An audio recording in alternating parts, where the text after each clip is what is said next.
Camera থানা দিয়ে মেরে মানে ইজা করে ফেলছে, কিন্তু আমরা বিচার পাই না। মোবাইলটা নিচে I Bapi I Bapi mobile নিচে নাও। এমনকি আমার এফডিসিতে কিছু লোক এই মিত্রকে ধামাচাপা দেওয়ার জন্য আমাদের কয়েকজন কর্মকর্তা কাজ করছে।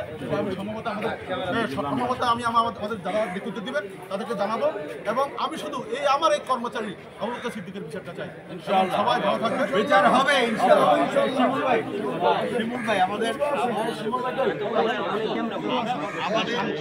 প্রযোজক পরিচালক গোলাম মোস্তফা শিমুল ভাই মাঝখানে আসেন।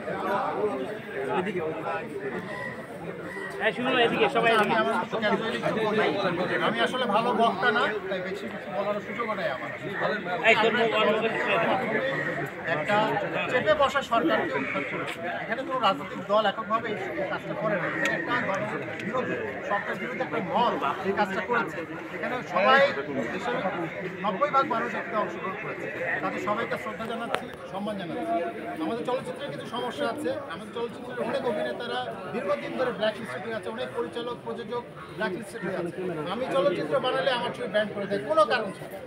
আমার পরপর দুটো ছবি ব্যান করে দেওয়া হয়েছে সেন্সর বোর্ড থেকে। আমি 4 বছর ব্যান পরে ছবিগুলো অনেক আগে। যাই হোক, এই সমস্ত অনিয়ম অত্যাচার অন্যায়ের বিরুদ্ধে আমাদের একটা জয় এসছে। এই জয়টা প্রাথমিক। এই জয়টাকে আরও দীর্ঘস্থায়ী করতে, পাকাপোক্ত করতে গেলে আমাদেরকে আসলে মিলিতভাবে থাকতে হবে। আমি করেছি, তুমি করেছো, করোনায় এইসব আলোচনার বাইরে গিয়ে আমাদের নিজস্ব দাবি, যারা দীর্ঘদিন ধরে বঞ্চিত ছিলাম তাদের পক্ষে কিছু কাজ করতে চাই আমরা আগামী চেষ্টা করছি। ধন্যবাদ সবাই।